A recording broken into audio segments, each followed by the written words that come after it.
This podcast is brought to you by Carvana. Carvana makes car selling fast and easy from start to finish. Enter your license plate or VIN and get a real offer in seconds, down to the penny. If you accept, Carvana will come pick up your car from your driveway. Or you can drop it off at one of our car vending machines. Either way, you get paid instantly. It's fast, transparent, and 100% online. Car selling that saves your time. That's Carvana. Carvana. Pickup fees may apply.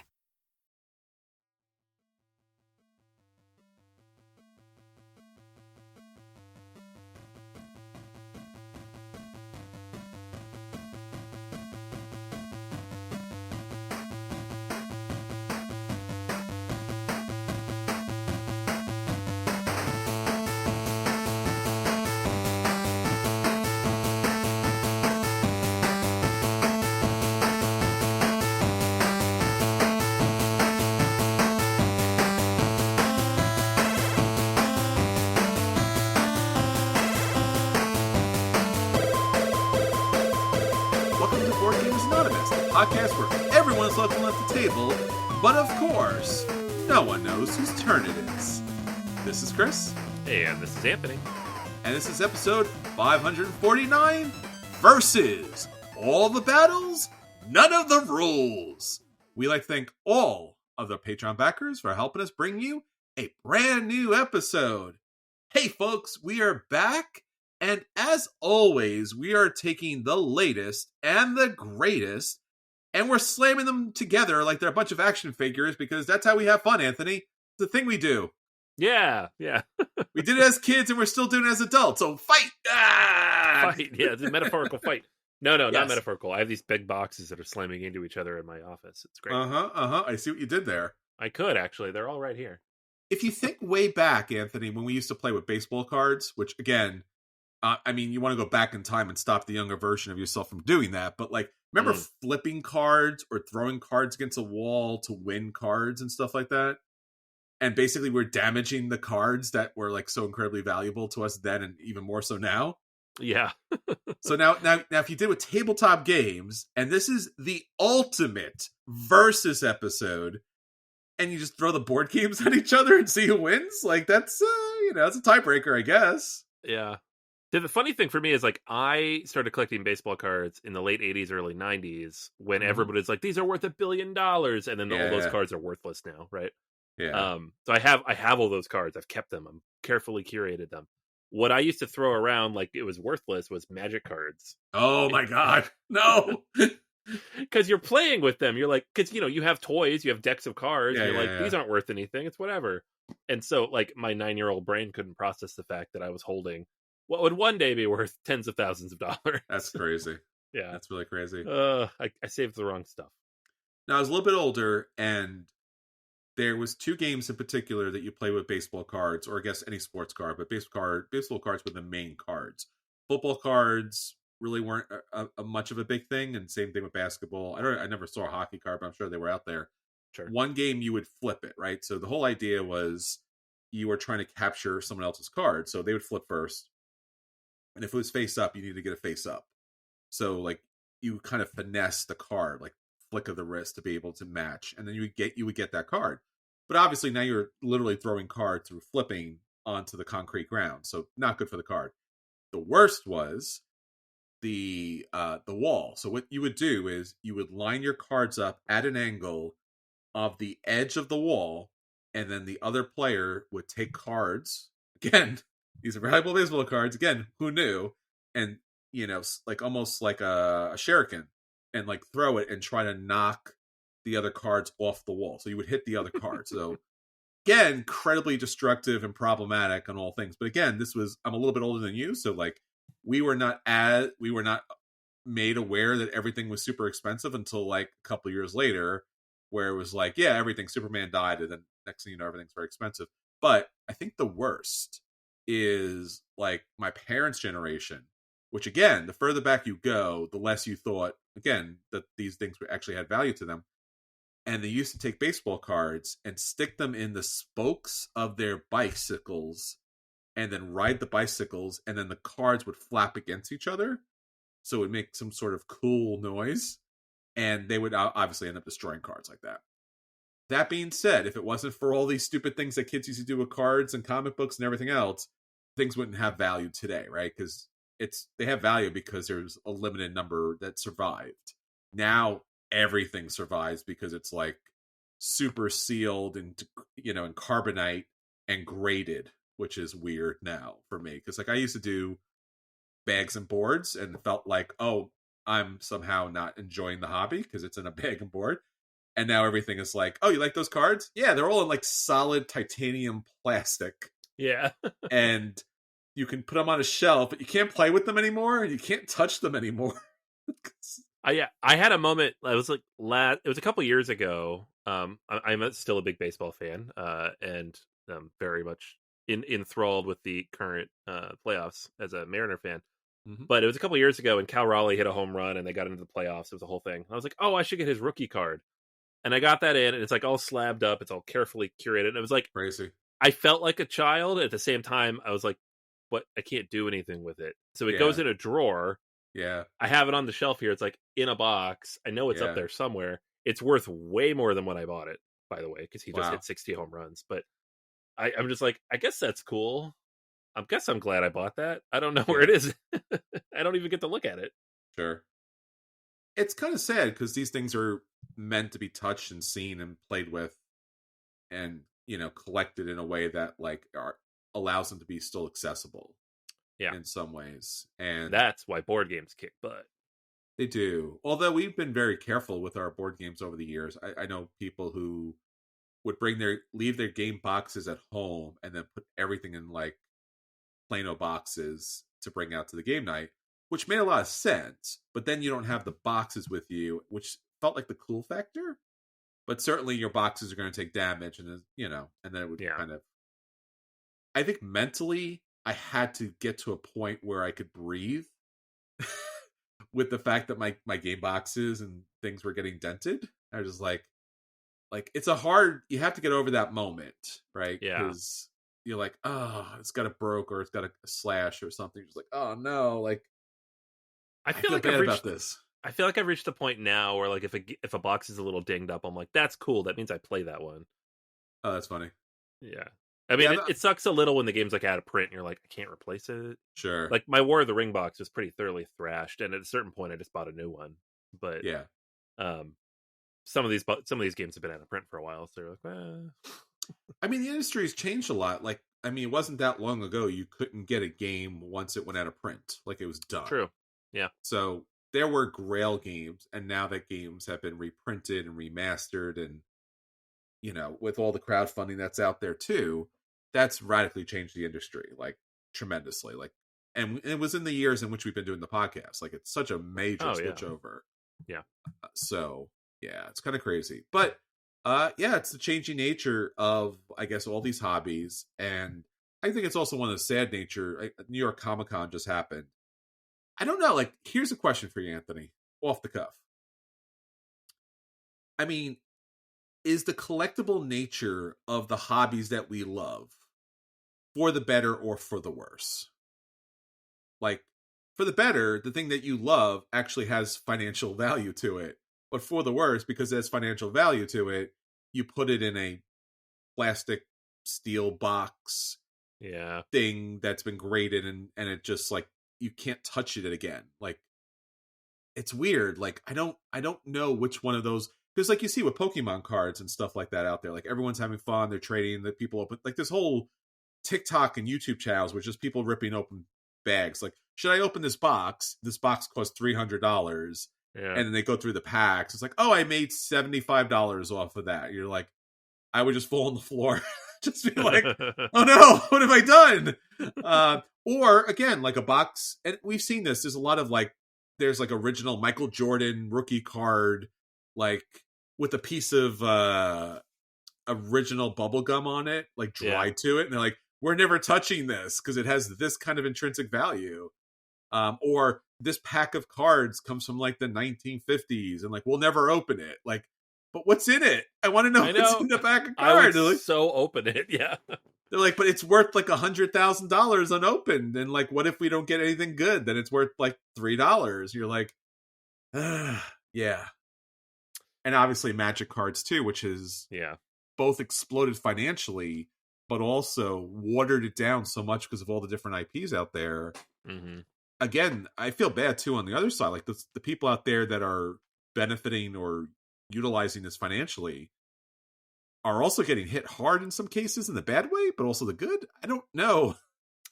Yeah, I don't. I think when I was younger, I thought it was really cool, like the whole idea of having a thing, and then maybe Sure. someday it'll be worth something. Like I was really obsessed with it when I was a kid. Yeah. But I made a lot of really bad trades when I was a kid that Oh. I've gotten rid of. I sold a Charizard card that I had from the first set. I traded a Kobe Bryant rookie card for a Mark McGuire card. Wow. I made a lot of really poor decisions. So like I look back now and I'm just like, it's fine. Like I know I have a few things that are valuable. They're in a box. I never look at them, and I was like, oh, if I ever need to sell them, I will. But I don't really Sure. think about it. And I'm certainly not speculating to that degree. And with the games especially, I think at this point, anything of like significant value that I don't play, I've gotten rid of. So Sure. I'm not really sitting on anything anymore unless I have games I like and that I own that are worth money, but I want to play them, so I don't really care. Yeah. So I think I've just grown out of that part of it. And it's because it's stressful. You're always thinking about it like, I don't want to play this. It's super valuable. I don't want, like, I had Macau for a long time. It was like a game that cost like $200 to replace. I'm like, I wouldn't bring it with me to game nights, even though I liked it, because I didn't want to get beaten up. I'm like, well, this is stupid. Why do I have the game then? Right? Sure. I made that decision really early on about the collectability and the speculation of the market, because I know a lot of people are doing that, especially with Kickstarter. Yeah. And it's so seductive, right? Like, here's an area that I know. Here's an area I could make money. But also, if I felt like if I did that, if I stepped into that world of buying games just to resell them, that I just couldn't have fun with games anymore. Yeah. Because then everything is just tied to a financial value. Like, everything's a winner or a loser instead of like, is it fun to play? Right. It makes so much of our lives are capitalism. I didn't want to and obviously any hobby that it's capitalism. It's a business, but it's also a hobby, and it's full of things I like to play with. Sure. So I didn't want to make that into that. Every now and then I'll sell something. Somebody pointed out to me that my copy of the Infinity Gauntlet Marvel United set thing was worth like $200, and I was like, okay, I'll sell that. Like, I don't need that. I played it once. I'm fine with that. But I'm not speculating. I don't know what things are worth, and I don't want to. Yeah, you've done bad. Well, I've done none of that at all. Like, I probably should just get a couple dollars to get through. So, that's a thing. Again, like I said, it's such a weird and beautiful. I mean, all of these things, such weird and beautiful hobbies, and it's just when they bring the money in, it's like, oh, it's better because it can help you financially, but it also takes away some of the fun. Yeah. And then when you go to a friendly local game store and you see like a 10-year-old trading cards with like a 50-year-old guy, I'm just like, I feel like there needs to be an adult in the room when that stuff happens. But like, it's not great. kids are a little smarter than we were back in that day, but also I don't know. It seems weird. I don't know. It seems weird. It's weird. Yeah. And again, I think the other thing too is, and one of the reasons why probably staying away from that kind of organized play is because people get so vicious over, because again, a lot of those games are very competitive. So the emotions get involved. But then when there's financial stakes of like, oh, you get this rare card because you won a thing. And it's like, ugh, that's kind of a thing. Yeah. I remember some tournaments getting pretty sour back in the day. Yeah. So it's a weird, interesting, changing industry throughout.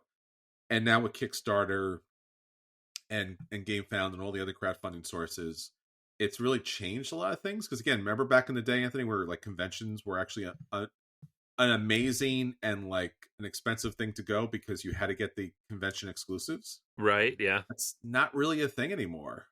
Like almost at all. Every now and then, and it's often like Fantasy Flight. It's like rare. Yeah. But like I remember I had like when Marvel Champions came out, they had like alternate art for the heroes, and those were really valuable. And I was like, okay, I'll sell these. Sure. Or like they did promo cards for Star Wars Unlimited. It's like, sure, I have like 3 sets because my son and I demoed twice. But yeah, it's really rare otherwise. Because you could just they're on Kickstarter. Why would you? Yeah, you buy the whole thing and you buy it all at once. Because again, Right. I think certainly the publishers don't care, don't want necessarily the secondary market. They want you to buy their stuff because that's where their value comes in. So like, it's an exclusive. Like, yeah, if you buy it on Kickstarter. Mm-hmm. So, but we'll talk about that a little bit. No, it's just a little bit of an offset because I saw New York Comic Con happening. And I saw a lot of trading and stuff going on. I'm just like, oh. But again, fandom. We talked about this at the most recent conference. Fandom is like hitting the mainstream in a way it never did before. Mm-hmm. It's replacing a lot of like mythology and folklore. So it's becoming more and more in people's lives. And just like video games, right? Once upon a time, video games were just for us nerds. And now everybody plays video games. So too is all the stuff that we play and collect now too. Mm-hmm. Top of everything else. So sorry, that was just a little tangent. I thought it was a good little drive down that road a little bit. But Anthony, we got so much fun stuff coming up. Obviously, PAX is coming up pretty soon, so we'll be going to there. Essen Spiel will be happening. We will not be attending, but we will be looking at a distance and wanting and desire for all of that fun stuff that's happening over there. But with that said, Anthony, let's go on to the episode and let's roll for preview. What do you have up for us this week? All right. So I have one that is not up yet. You can't order this yet, but pretty soon you can give them all your monies. Oh, here we go. It's coming. They'll take your money. They promise. So this is like the current thing, right? Yes. And a lot of it's Awakened Realms, but this is not Awakened Realms. This is Steamforged games. What? And Steamforged has, I don't want to say a troubled history. Oh boy, a little bit. They've had some issues. I know, like, I don't think I've ever backed one of their games, but I've definitely followed them from afar because they've had issues. Like they did the Elden Ring board game, they did the Monster Hunter board game, they did Euthia, Resident Evil, a bunch of stuff. So Bard Song, like big sprawling games. They do them. They get published. They come out. It's fine. Whether they get delayed or they communicate very clearly, I think that's sometimes up for debate. But sure. But they've jumped into this whole trend of let's over optimize a euro and charge people $300 for it. And we're getting Terra Mystica special edition. Yes. And that is all we know right now. So I thought, hey, let's guess what they're going to do with this thing. Yeah, I mean, there's a couple of things that you can kind of glean from the preview campaign here on GameFound. First off, I think the thing that's going to hit you probably most is the artwork change.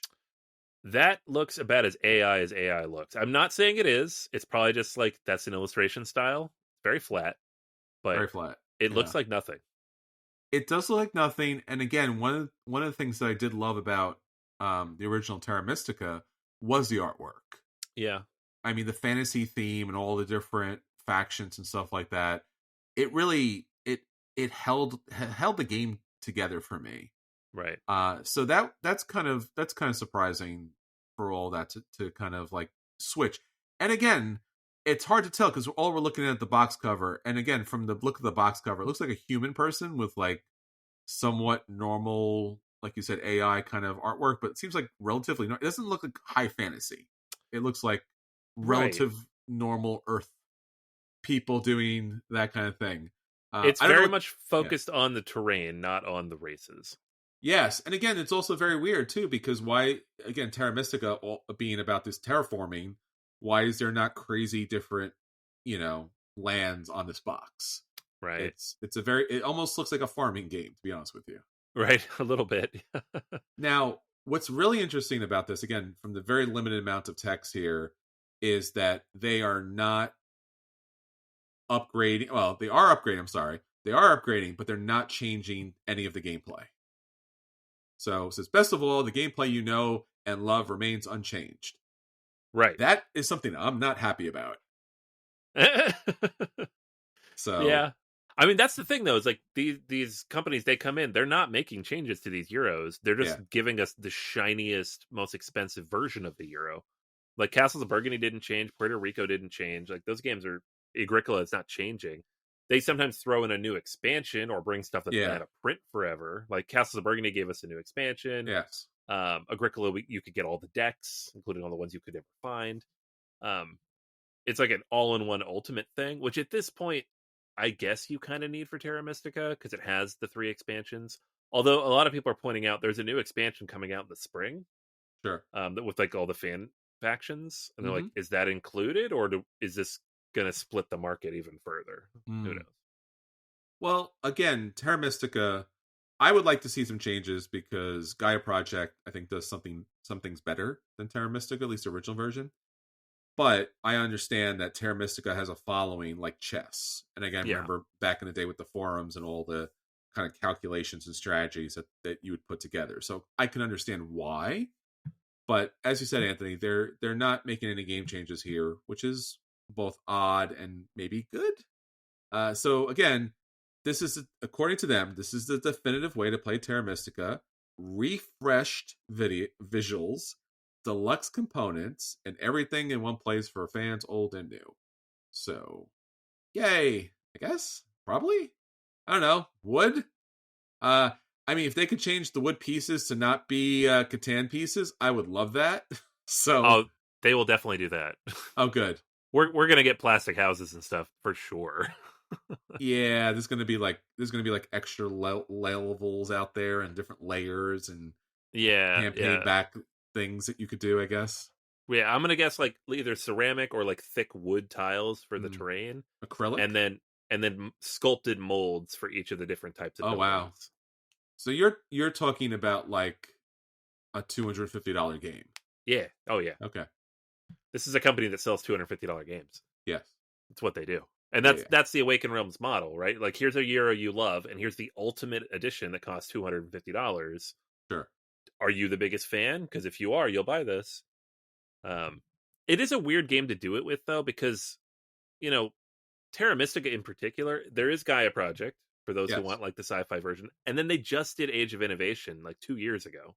Yep. Which is, to many people, kind of the 1.5 version of Terra Mystica. Like, it's the same kind of races, it's the same, it's a little steampunky, but it's still fantasy. Sure. And it fixes a lot of those issues you talked about. Yes.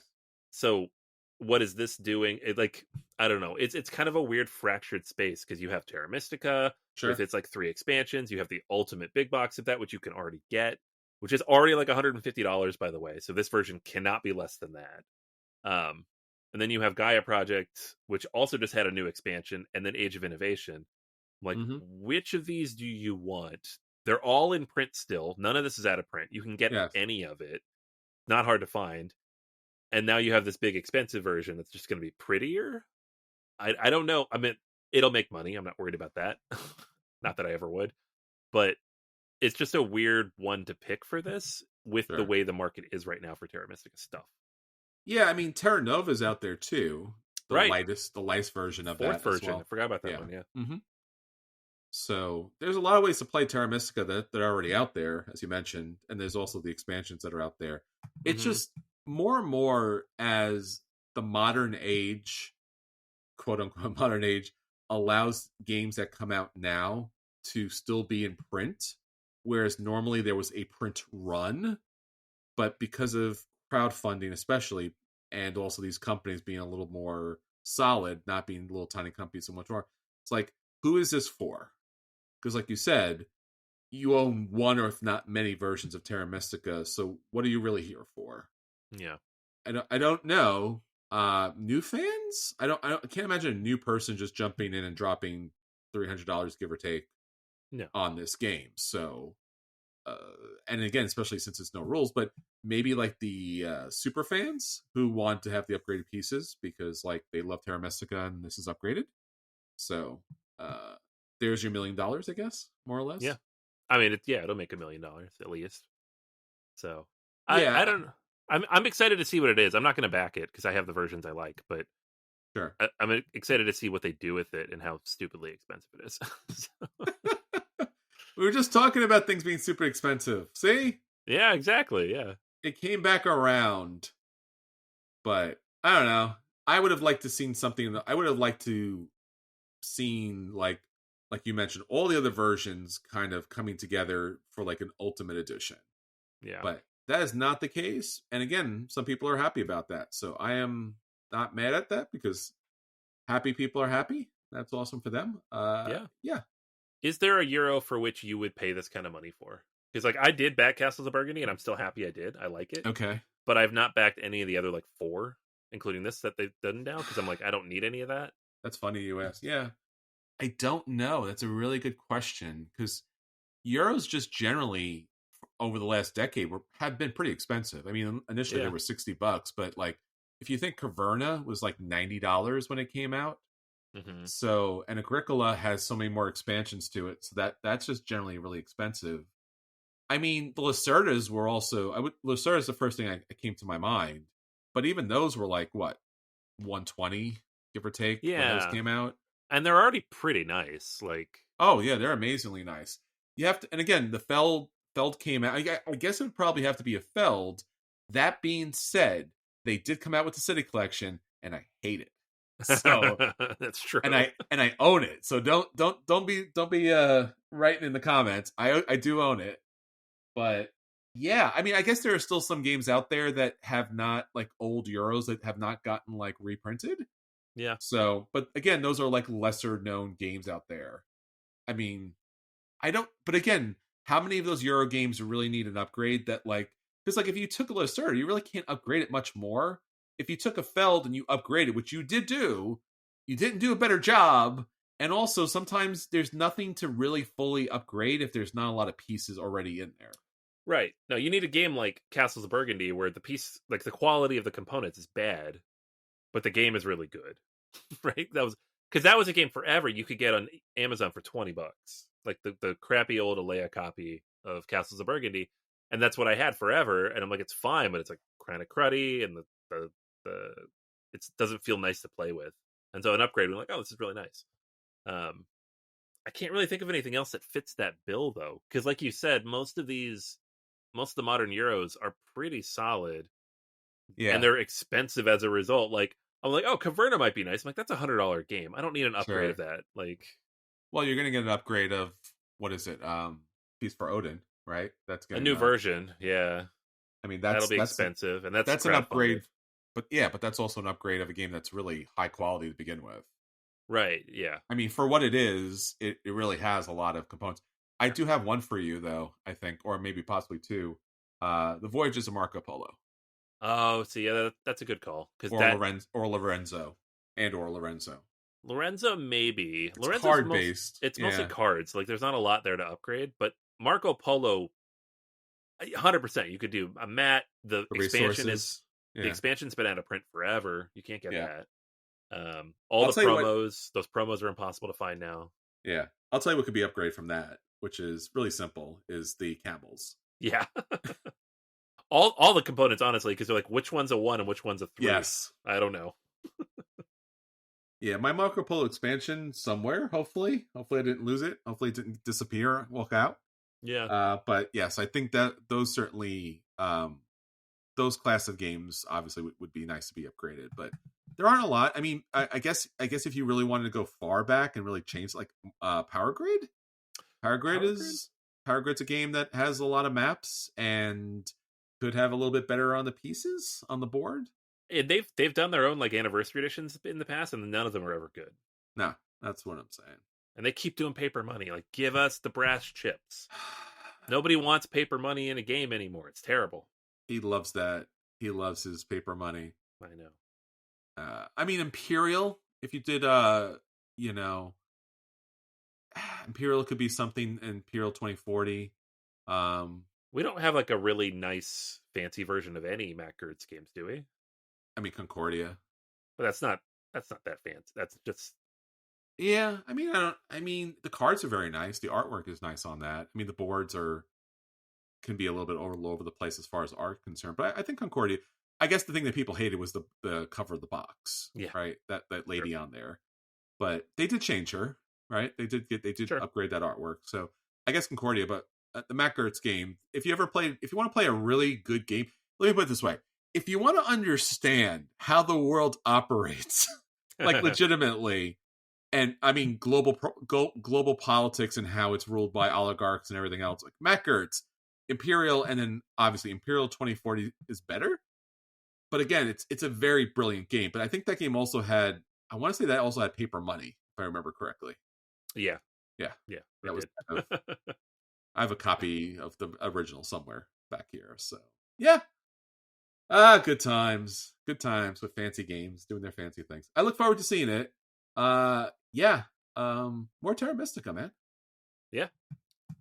What if I told you on the opposite end of Terra Mystica is not a Euro, not wood components. It is plastic, buddy, but it is plastic in the Kingdom Death Monster kind of vibe, because this game is your hack and slash campaign dungeon crawler based upon one of, if not the most brutally violent and monstrous mangas of all time. It's Berserk, the board game. It seems like a natural fit. I'm surprised it took so long. Yeah, I don't know. Like, again, this is up currently on GameFound. So if you're a big Berserk fan, this is good to know. And in fact, you can get an exclusive enemy figure for free. That's Griffith. You gotta have Griffith because he's I won't spoil anything for you, but he's a guy in the manga that's very important, and I will leave it there. Let the trauma begin, folks. But primarily, this game is about the MC in this game is Guts, and he is in fact, one of the most interesting main characters in manga of all times, and it is a very deep, horrible, wondrous, inspirational, torturous, philosophical manga that you could ever imagine. I mean, it is like, you watch anime and you're like, oh, they shot the guy and oh, that was a thing, or oh, that monster is kind of scary. Like, that's not a thing compared to this. Like, this is some real trauma here. It's very interesting as far as a manga. The animes are kind of hit and miss depending on what version you watch, and certainly could definitely use a reboot as far as the anime is concerned. But if you know anything about the world and universe about it, it has a lot of monstrous, grotesque, demonic creatures. Not to mention our hero here, and they're all in plastic, man. Like, tons of plastic that will keep you up at night if you put them on your shelves, because they might come and get you. Just saying. It's very scary, some of these monsters here. There are heroes, and you play one of the heroes. There are multiple heroes in this little gang group to kind of fight back against all the monsters. But I will say, again, the sculpts here are amazing. Like, they are horrifying, but they're super well detailed. Again, these are all kind of like, I'm assuming these are all like digital versions of it, not the final product here. But if you want to stay up at night, go to the Berserk, the board game on GameFound, and make sure you scroll all the way down to see all the different monsters. Yeah, monsters. Yeah, no, it looks interesting. Like, I have not partaken much of Berserk, the manga. That's why you can sleep at night. Yeah, exactly. I sleep like a baby. It's no problem. But this is Monolith too. Like, and Monolith has done a lot of big stuff. Like, they did Conan and Batman, Gotham City Chronicles. So they know how to do a miniature, and I trust that these will look like this. So it's cool looking. Yeah, it's very cool looking. I mean, the artwork, the game design straight out of the manga here could be excellent, in fact. And, they do a really good job with the game design here, and it seems like everything was put together smartly. I would have loved this to have been more of a kind, because human civilization plays a big part. So I really love to see them go a little more Euro-ish, just because I think there's more character development in that kind of gameplay is concerned. But if Kingdom Death Monster, if you missed it and you're looking for something with that kind of vibe to it, and again with an amazing backstory to it, I mean, you can't do wrong with this. This is definitely apocalyptic looking. And again, if you want to play miniatures on a board, you want something that is like really monstrous, right? You don't want to just like, hey, it's another generic thug. He's got a sword. This one's got a mace. Like, no, there's monsters eating people. That's what you want to put on the table for the kids. Just saying. But it looks cool. Looks fun. Yeah. And if you want a hero to save you, Guts is the guy. I'm just saying, because he cuts through everything. He's the best. All right, well, that's our roll for preview. Anthony, with that being said, we got a super big episode because we're doing all the verses, all the games that have versed each other in BGA history. All the great verses, all the great episodes. We are, in fact, going to take all of those great verses and revisit them because it's a versus. All the battles, none of the rules. We're doing it. We're going back to it. A lot of people are going to get angry because some people like one game and some people like another game. And we're going to pull those both apart and throw them at each other because, again, games are meant to be fun and not necessarily part of your stock portfolio. Yes. Yeah. Stop saving stuff. Just saying. It's a thing. Yep. So, Anthony, let's go way back to episode 35. That's a lot of years ago, man. Yeah. Episode 35. That's like more than 500 episodes ago. Yeah. I think this is, in fact, our very first Versus episode, and this was episode 35, Kemet versus Cyclades. It's funny, like, there's a bunch of these we're going to go through that I don't actually quite remember recording. Because it's the head injuries that you got from those verses. All the head injuries, sure. People were very angry on the podcast. They were throwing things. Yeah. I very specifically remember recording this at Daniel's house, and I remember the contentiousness that developed while we were recording it. This was this is the reason we kept doing these, because I'm like, wow, that was a good conversation because we were mad at each other. That's great. We had played both of these games back to back at your house, I believe. You did. And the takeaway that everybody except for you had was that Kemet was by far the superior game. Heresy. And so it was 3 against 1 that Kemet was. And I was more wishy-washy than others, but Daniel was like, no, Cyclades is a terrible game and Kemet's amazing. And it was very funny. He did pull the Pegasus card, which I did warn everybody the Pegasus card was a little OP. Yeah, that's true. Mm-hmm. Yeah, Daniel had a habit of finding the OP thing and breaking games. Yes, he did. Yeah, Kemet, again, this is the original version of Kemet. This was, I mean, for me, back in the day, this was a very bland board.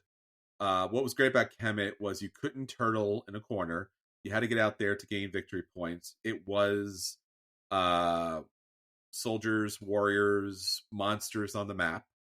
And Kemet and Cyclades came from the same company. So also one of those interesting things is they had a crossover expansion, which unfortunately I don't think I was ever able to pick up. But they had a crossover expansion where you could play the monsters from, the other box into each other. But Kemet, I did like Kemet a lot from back in the day. I remember borrowing it and bringing it to game night. And met a lot of game people who were just like, hey, I want to play that. I remember that was a really fun, different version of game because up until that point, before Kemet and Cyclades came out, area control games were very dry, right? It was very much either deterministic or you were throwing a bunch of dice. And now Kemet and Cyclades really brought a Euro mechanic into it. So Kemet had those victory point areas you had to claim, and then Cyclades had this economic market where putting in money in, praising the gods, got you their special ability so you could be able to do something. Because Cyclades, like I mentioned, the Pegasus, allowed you to move and attack. Whereas typically in Cyclades, you had to put money towards the god. It was a bidding mechanic. And if you won, you got to do that action that the god gave you. If I go back to the original versions of this, I still do like Cyclades better because I do like the idea that there's more of a civilization building element to it because you are building up these metropolises that are giving you different benefits, and then being able to expand to gain more resources benefits you for your troops and also to dealing with the gods, and sometimes the gods can be random. And obviously Cyclades had expansions as did Kemet. So I think at least the original, it's still Cyclades for me on that. I still love the game. It's had a super reboot as well, I think, as Kemet did. I haven't played either. No, I have played Kemet Super Reboot. I have not played Cyclades Super Reboot yet. But I did want to pick it up. I haven't played Cyclades since that time at your house, so I'm going to go with Kemet. All right, there you go. Can't decide again on that. Where's Daniel when you need him? He's somewhere in China right now, listening to the episode and yelling at his podcast player. We'll just take his vote. Kemet wins. Well, take a look at episode 35 and judge for yourself to see who wins on that. That was a long conversation. That was a very long conversation. A long time ago, too. Yeah. All right. Episode 39, we had Takedo versus Takenoko. That was fun. Yes. Yeah, two games set in Japan. Takedo was about the Takedo Road and about you and other people kind of taking the path down to Edo. And along the way, stopping different spots and being able to pick up resources along with like great foods, great visits, great encounters, great paintings along the way. And then Takenoko was a really interesting game that I think it was the first game, Anthony, that blew up as far as like became like a $200 or $300 version of it. Sure. This was the Panda game in which you are putting bamboo out on your board along with tiles and have a farmer go around in order to fertilize those bamboo for them to grow. And then there's a lot of actions with the panda where he gets frightened or he gets hungry and stuff like that, eating the different color bamboo. So the $300 box version, this was wooden box version. This was before any game really did that. And it had like these giant stalks of bamboo and this giant panda that you could play with. So both these games are great. Takedo did have a super deluxe version, which I do have. It's somewhere up on the shelf. It's all in white, which again made it almost impossible to ever get that game out without worrying about it getting stained or dirty. And I think Takedo recently got picked up. If I remember, is it Stonemaier Games, Anthony, that picked it up recently? Yep. So it's still very cool. It's a very serene game versus a very colorful, fun panda game. I don't remember, because I haven't listened to episode 39. You might want to. I don't know. I think today, what are you thinking about this? Do you remember back then? Do you remember what you feel like today? Have you played either of these games? Yeah, I think Takedo definitely resonated more with me then, because I don't remember liking Takenoko all that much. Okay. That said, somebody could go back and listen to that and be like, no, actually, you said Takenoko was the best thing that ever happened. And I would say, sure. Because that was almost a third of my life ago. So. Both are great games. Both are very great games. Yeah, they were very good games. This might have been one of those conversations where we're like, these are both good, but now we have to pick. And I feel like I laid it on Takedo. Takedo is a more chill version. It's not a roll and move. It's just like you pick how many moves you want to take, and then the other person benefits or gets hurt by that. Mm-hmm. Well, where Takenoko is actually more of a real Euro game, as far as like you have to do things to gain victory points. Like you have to build a strategy instead of just go down a rail. So I think Takedo still wins it out for me on this, but Takenoko is still a great game. I have both these games actually, in fact. All right. Next up, we had episode 43, which I don't remember at all. Aww. I know. I mean, I remember playing these. I don't remember where we landed on it. Naruto Shippuden versus Street Fighter deck building games. Mm-hmm. Yeah, we used to play these deck builders. Yeah, we talked about this recently. Deck builders were a dime a dozen. Everybody had a deck builder. And I remember playing this, I think, with Drew back in Jersey when they had a game room store. Before that kind of disappeared. So these, I believe both of these, correct me if I'm wrong, but I believe both of these were Cryptozoic games.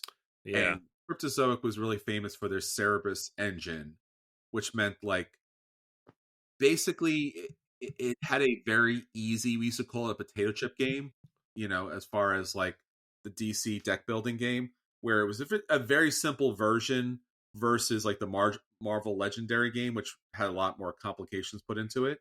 So Naruto, big fan, and I think Chakra played a big part, if I remember correctly, on this, as far as being able to take actions and do attacks and things like that. And then Street Fighter, again, the classic, 2D fighting game. I guess it's now slightly 3D in some cases. Both of these were very good deck building games, and both of them kind of did somewhat similar things.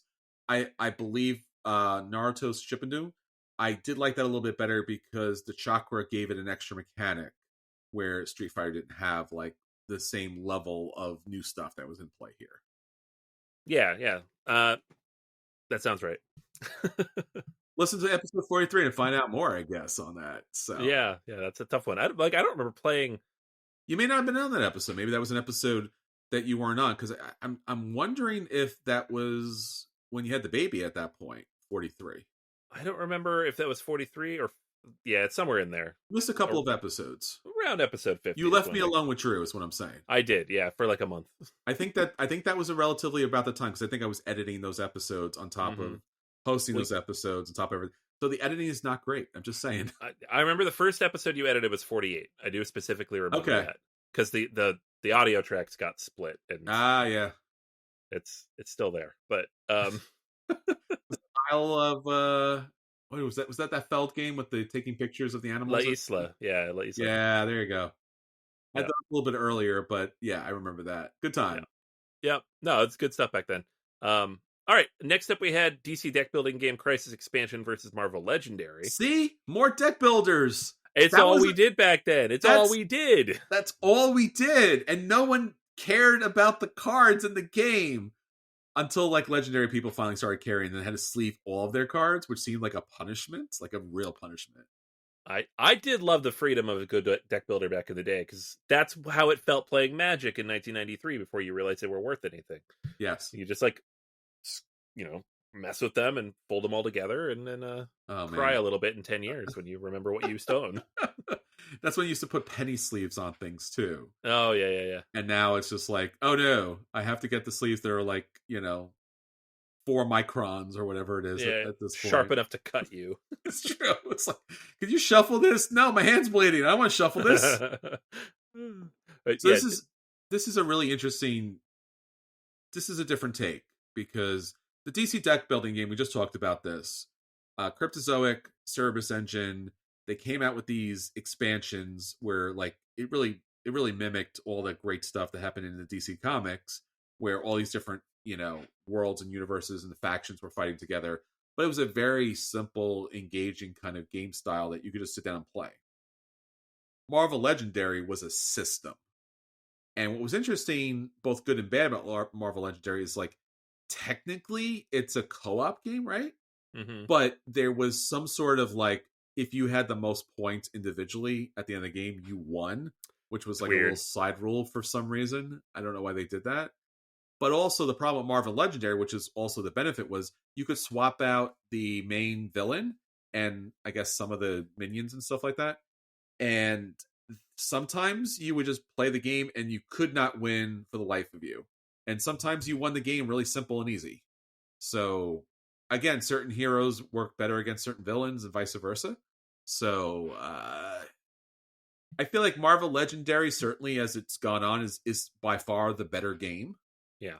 Even though it has a lot of problems and issues, but like, since it's a system, a more like robust system, I think that was, I don't remember, because that's episode 47. Right? I will say, if you ask me which of these games I wanted to play right now, I'd probably say DC deck building, because I'm like, I could pick up and play that without having to think about it too much. Yes. Potato chips, as you said. Yeah. And the Crisis expansion was pretty good.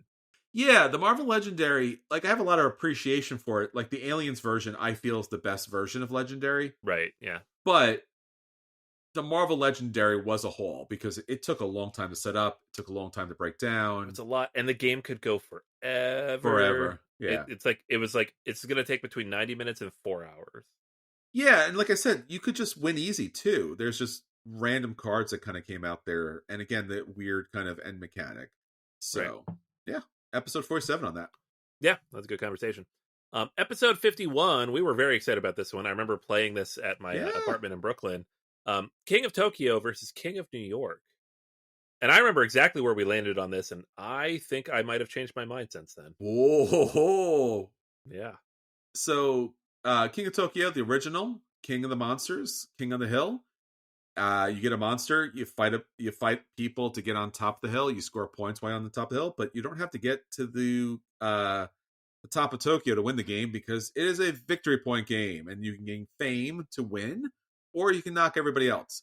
King of New York, which came later, was interesting and dynamic, because the buildings and all of the human faction, these NPCs, had tanks and planes and stuff, and if you destroyed them, you would gain benefits, but you could also get attacked if they're in your spot at the end of the rounds and stuff like that. So a little more crunchy as far as King of New York, because there's an extra element to it.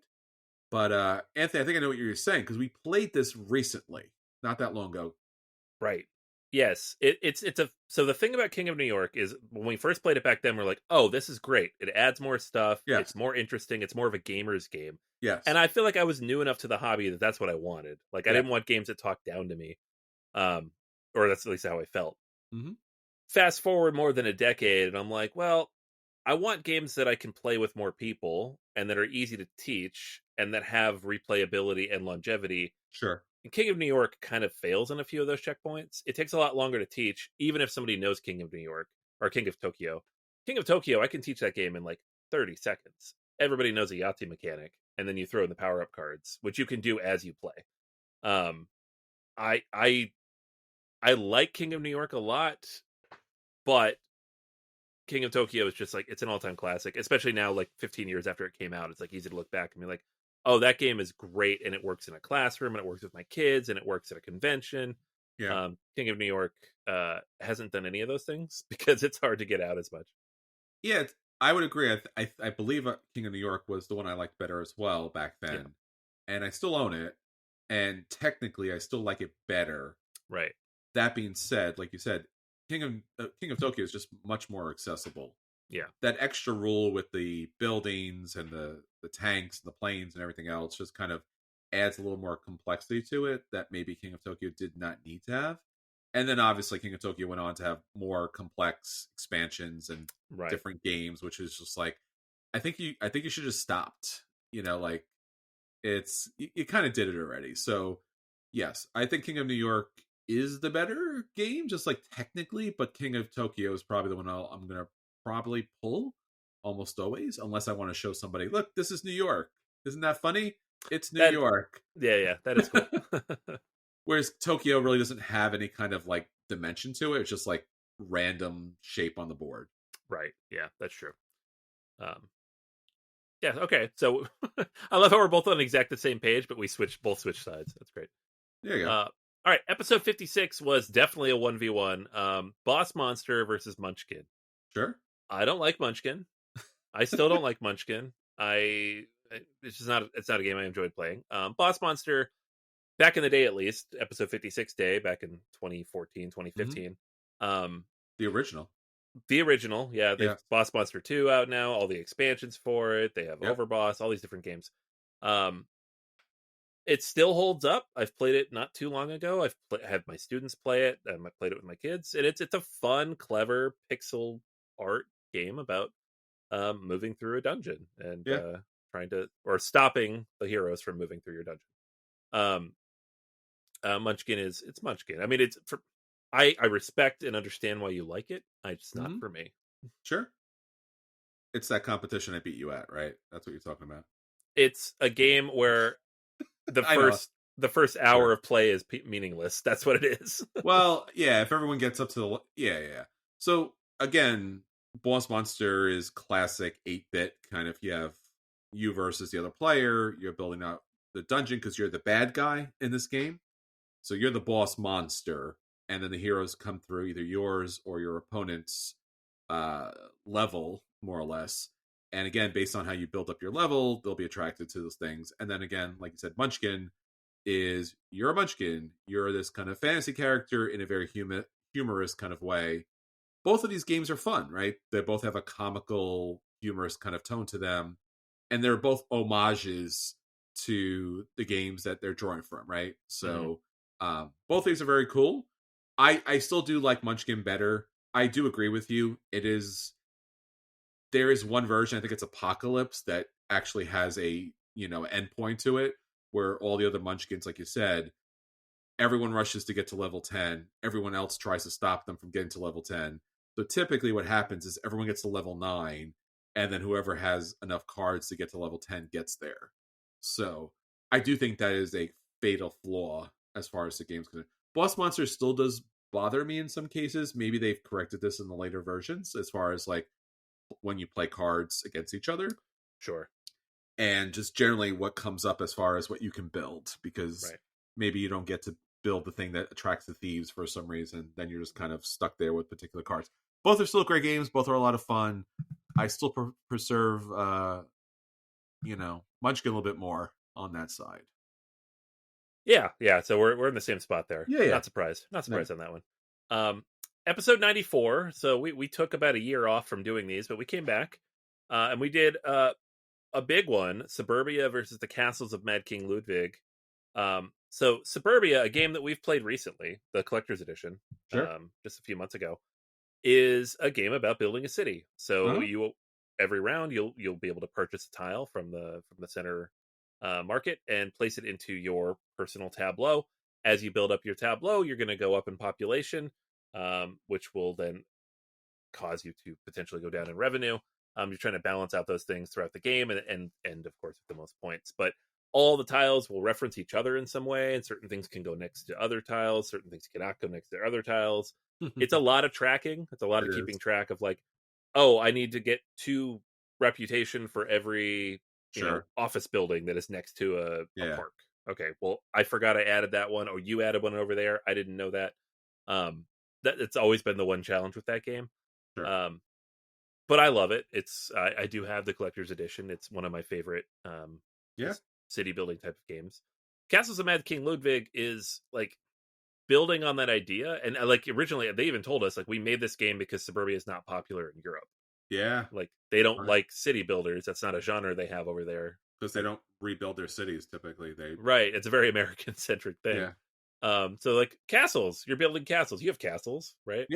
I thought I would like this. The auction mechanic really made me not like it as much.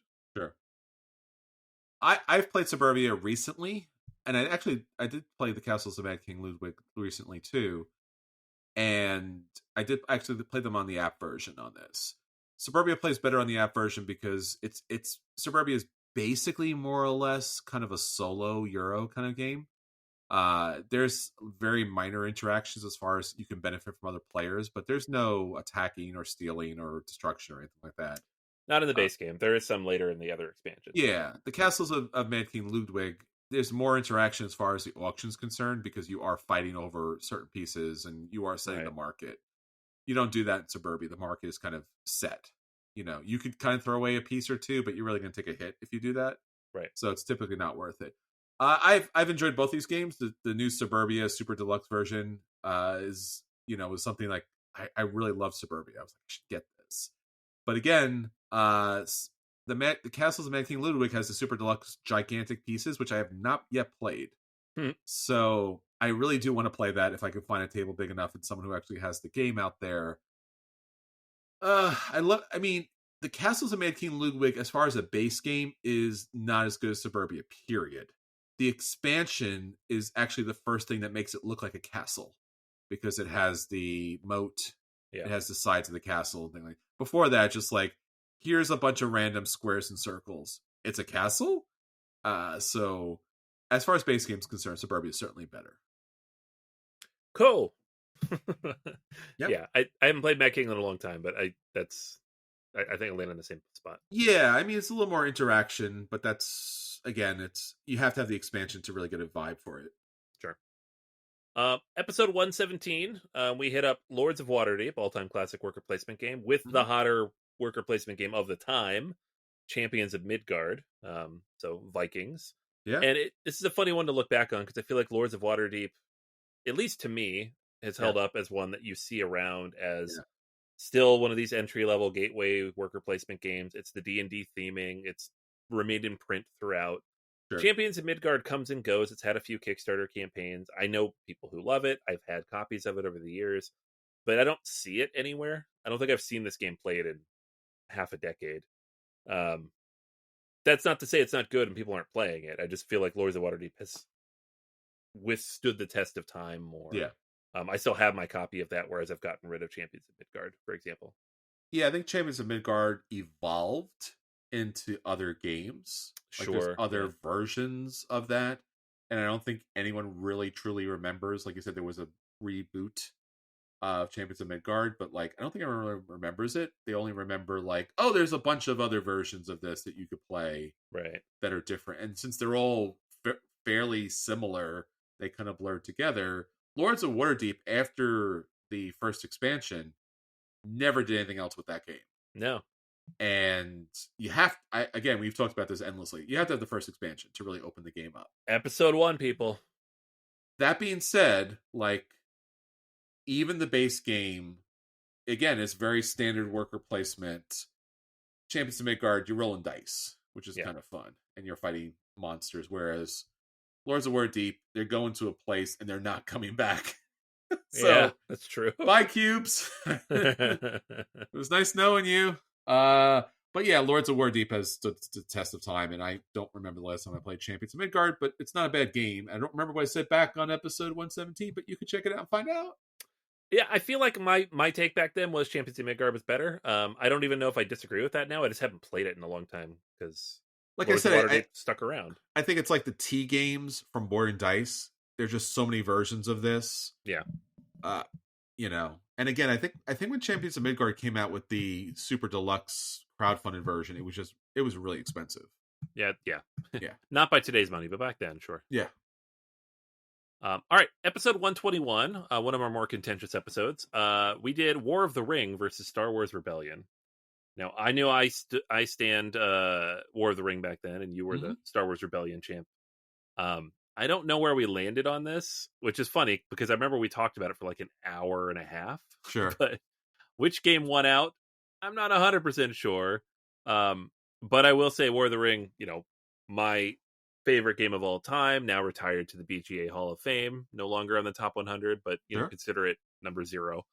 And it just the perfect encapsulation and exploration of Tolkien's Lord of the Rings as a board game.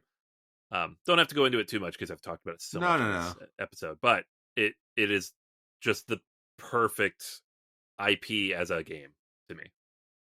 No, I agree. Star Wars Rebellion, I think, is still to this day, though, the definitive Star Wars game.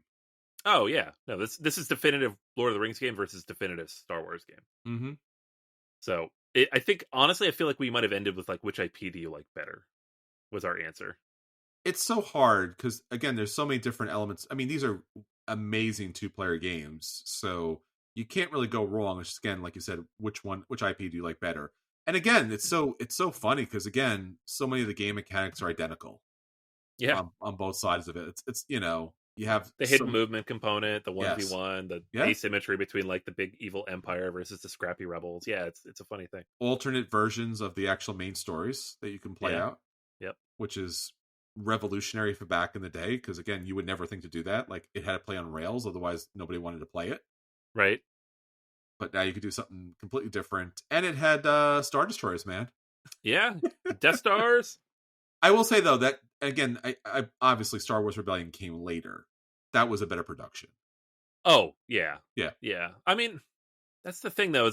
It's hard to say because War of the Ring has had so many upgrades and fancy edition. Like I have a player mat, and I have big fancy stuff that goes with it, and stuff they've released over the years.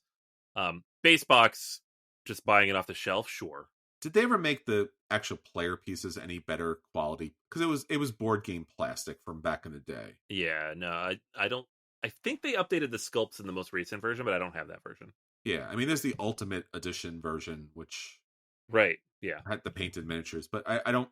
I think that was the one thing that really did take away from the War of the Ring, at least the original version, was like, who are these troops? Where are they going? Why are they all flimsy and stuff like that? They're a little derpy, yeah. Yeah, and there was some factions. Again, there was just like single colored kind of factions and things like that too. Yeah, it's red versus blue. Pretty much. Red lasers versus blue lasers. Pretty much, yeah. Yeah. All right, on episode 125, just a month later, we did a designer showdown. Our only designer showdown. We should do one more of these. Uwe Rosenberg versus Stefan Feld. So we ran through the games of each of these designers, and we had to pick one. Yeah, the fight was pretty brutal on this, and that's just probably why we haven't done another one of these episodes, because those designers won't talk to us anymore after that. Yeah. They were like, guys, come on, guys. Like, no. It was all out MMA on that. Yeah. The funny thing about this is, like, this was, 400 episodes ago, so it would have been 8 years ago. Wow. 9 years ago. Yeah. So this is before so many games that came out. Yes. Well, to be fair, Feld had a better ludology back then than he does now. So yeah, that's what I was thinking. Like Uwe Rosenberg has released maybe 7 or 8 games in that time. Sure. Stefan Feld's released like 20. Yeah. 4 of which are good. If I remember correctly, and I probably don't, but I think we came on the Stefan Feld side because we were big Feld people back then. I think so. And like at the time I was like, I'm collecting all his games. And like I did too. I had every Stefan Feld game for a long time until the City Collection. Yeah. And once I dropped out of the City Collection thing, I was like, well, then I don't need these other games I don't play. Sure. So. Well, I mean, Uwe Rosenberg had refined his game models, like his farming games, to like a precise, like sharp point, where Stefan Feld was like, I do everything. Yeah. And especially back then, most of his things were very good. Right. So I guess that would be an interesting one to look back or look at now, in fact. Right. Because that was episode 125. So yeah, I know. Like we should revisit that because it's very different now. It's very different as far as the ludology is concerned, and see who still has high quality stuff coming out there. Right. All right, moving on to a different show. We did other podcasts. We had other podcasts. Yeah. We had a lot of other podcasts. In fact, I know. Yeah. So Every Night is Game Night, episode 78. This was the show that Jason Perez ran on our network for what 4 years. And you. And me. I was on there for a long time, although I will say by episode 78, I think Jason had mostly taken over. Sure. Did a breakdown of Mice and Mystics versus Stuffed Fables. These are both games from Jerry Hawthorne. Mice and Mystics, of course, the classic storybook game in which you are going on this adventure as mice in the oversized world. And then Stuffed Fables was like you're playing as toys. And it was the first of like the adventure book games where you're playing on the book in the maps. And it's very dice based. I played both these games with my children, and I think in both cases we made it to about the 3rd or 4th chapter before they got bored. But very popular both across the board. I will say I think Mice and Mystics went over better because I painted the miniatures for this way back in like 2014. So like when I played with the kids, they're like, these are cool, these are like toys. I'm like, yeah, I painted those. Whereas Stuffed Fables was brand new at the time, and sure, I had not painted those. So. Boo! I know. How dare you bring a game to the table unpainted? I know. Yeah, and I haven't played Stuffed Fables since. So and your kids haven't spoken to you since. They've shunned you. You've been shunned. They have shunned me. You can't bring miniatures to the table unpainted, man. You know that doesn't work in miniature games. It doesn't work here, man. I know. Mm-hmm. I failed. I remember playing Mice and Mystics with you and Drew. I don't know if Daniel was there. Probably was there in my backyard way back in the day. Yeah, I do remember that. Yeah, we had I downloaded the audio clip, played it off the phone. Yeah. Yeah. It's a good game. These are both from Plaid Hat Games, at least. Plaid Hat, both designed by the same designer and everything, yeah. So which one's better? I haven't played Stuffed Fables. I think Stuffed Fables is a better mechanical game. Okay. It has more interesting decisions, and it changes a lot in between each chapter. And it's very self-contained because you don't have to build the map. It's just in the book. So it's easier to keep the kids focused. Nice. Mice and Mystics it's really cool. It has more nostalgia feel to it. It feels like you're going through an old dungeon crawl, but like designed for families. Gotcha. All right. Big one here. Episode 167 of a BGA. BGA. Blood Rage versus Rising Sun. Mm-hmm. So Eric Lang's in the house. Eric Lang Showdown, and this is before Ankh existed, so it was just the two.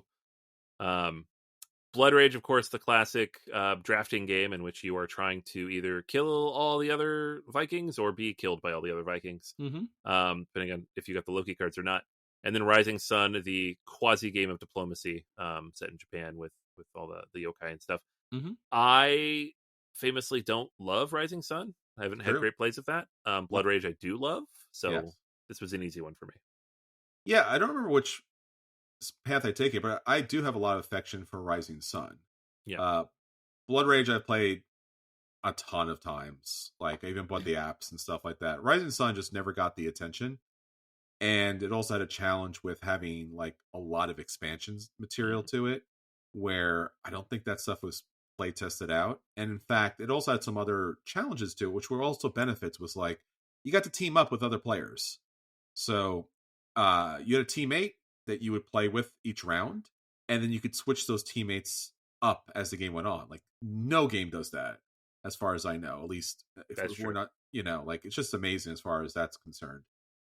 This also had a very famous incident where I think, is it Rising Sun had Yep.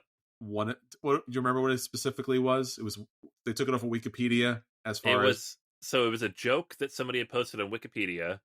A New Zealander had posted a joke of their friend as one of the gods in the Japanese pantheon, and they just took that and put it in the game, made it up.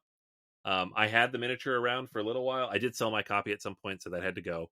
But I used to bring it into my classroom and be like, "This is why we don't use Wikipedia as a source." Well, there you go, kids. Yeah, I still love both these games. Ankh never really did it for me. I know it's not part of this competition here, but both those other games really did quite well. And I'm always going to hold on to Rising Sun, because where else do you have an opportunity to have so many players at the table, again, switching factions? And you could also betray your teammate too, which was also really interesting and fun too. Yeah. It's like, what tile are you taking? I think I take this tile. Is that the betrayal tile? No, it's not the betrayal tile at all. That's great. All right, back to Every Night is Game Night, episode 164. Jason had Marvel Champions, the LCG, versus Sentinels of the Multiverse versus Marvel Legendary, and more. I believe I was involved in this because I was a strong proponent of Marvel Champions LCG. We talked about Marvel Legendary a little bit already, but I know Sentinels of the Multiverse is a favorite of yours. Yes. Yeah, from Greater Than Games. Actually, in fact, I think they're actually running a sale right now, Greater Than Games, on all of their Sentinels of the Multiverse stuff. This was superheroes done in their own little way, and it was kind of an independent kind of version. First version had some production issues, but the later versions kind of, put it together. It is definitely a very involved, more complicated deck building game. And you basically played a superhero versus a supervillain versus a minions versus a location, stuff like that. So it wasn't as refined as, for example, Spirit Island, which had kind of a similar kind of model to it, where you had a particular deck of cards and you kind of built it up. So yeah, all of these are good. Obviously, Marvel Champions LCG is the most accessible by far.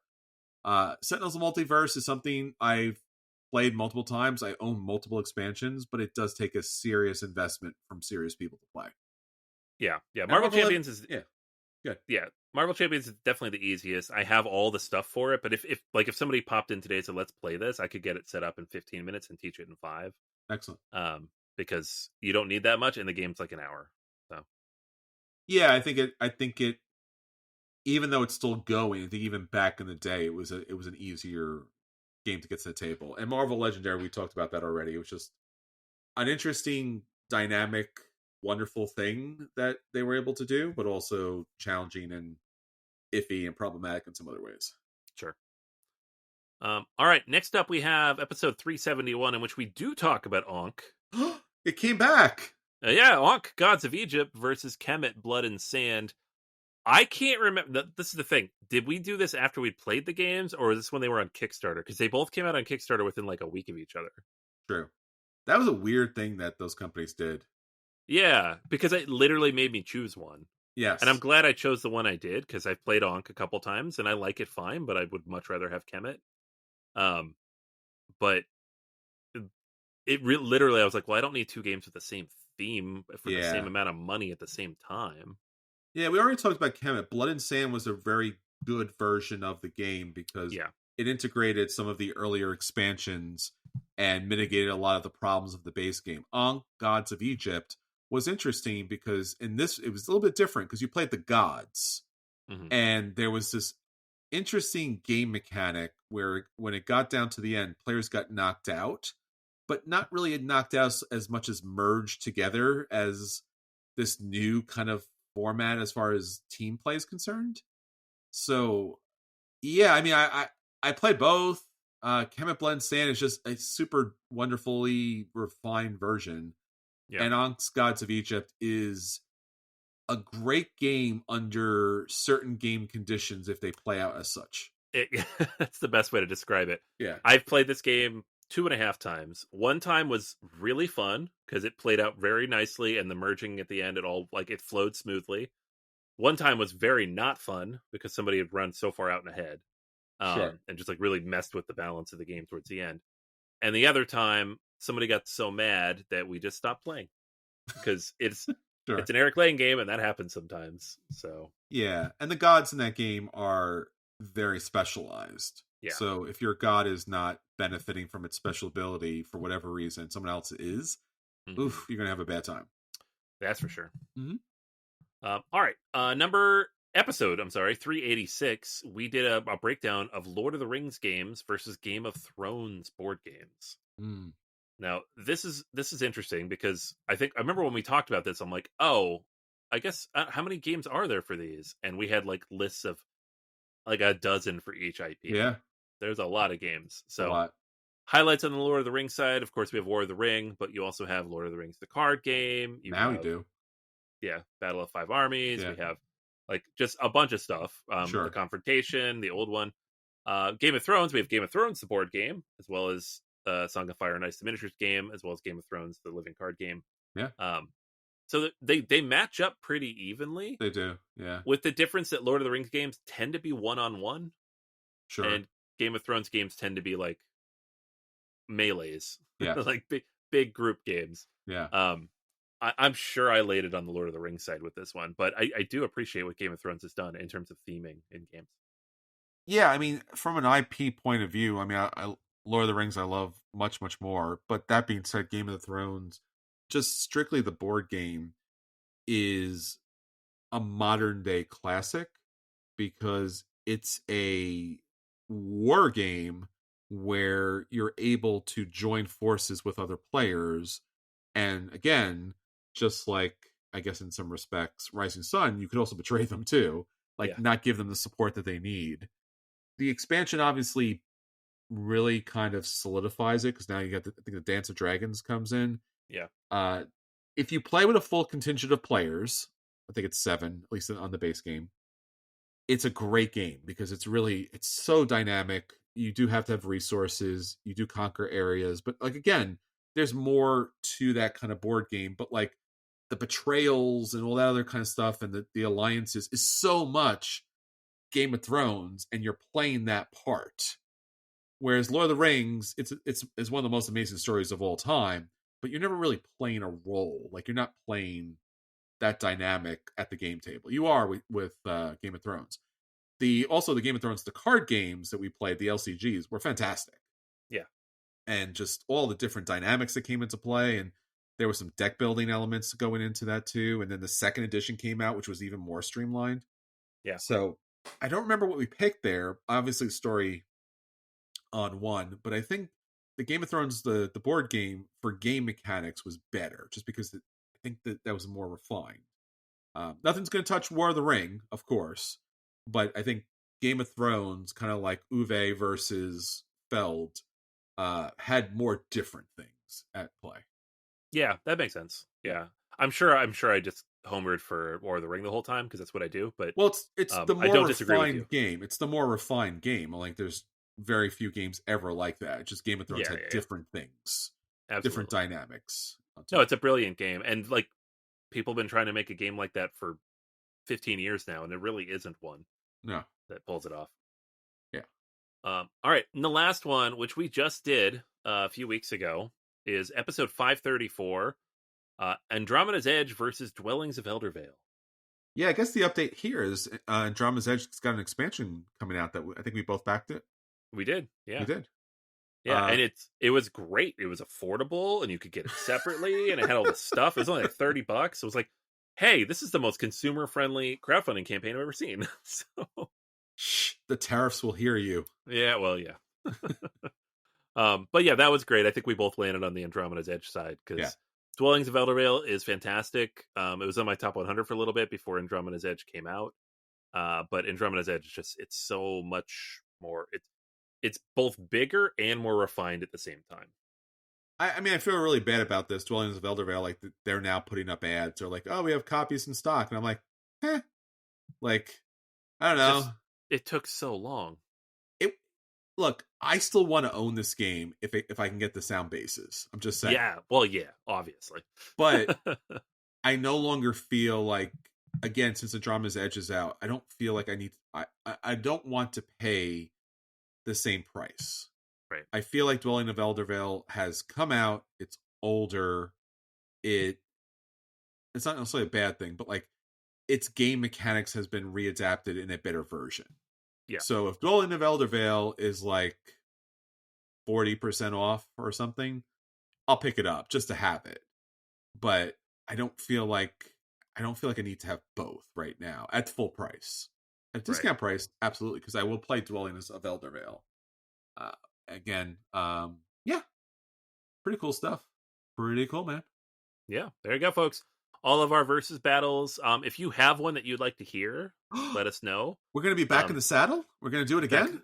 We could do it again. These are fun. Like, especially you go back to some of these, and we got into it a little bit. We would argue. It was pretty crazy. There was a lot of blows thrown. A lot of games, pieces hacked and stuff like that.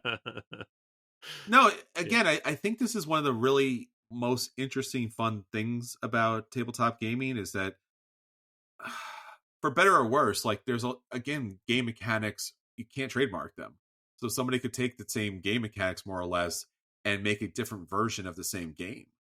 Yeah. So it led to a lot of verses over the years. There's a lot more out there as well. So like you could take, for example, the Legacy games, right? That was something that was like a mechanic that came out of nowhere, and then it became a thing. And now it's no longer a thing. But again, back in the day, there was a lot of verses too.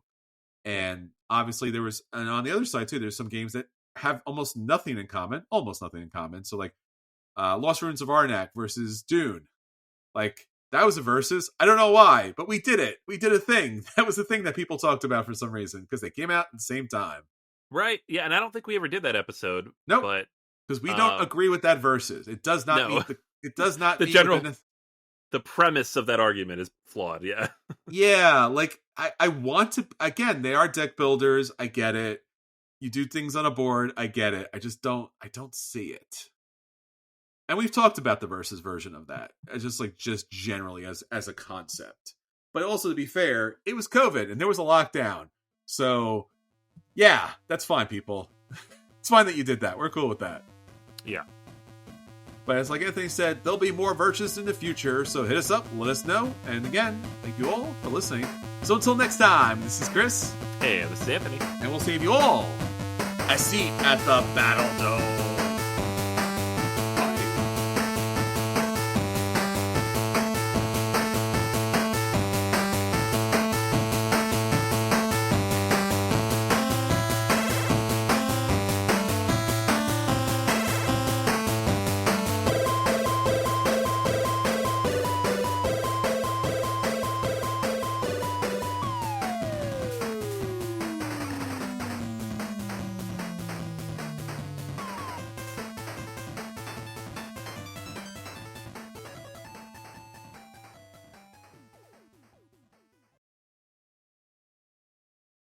Hi there, I'm Hugh from Poderation.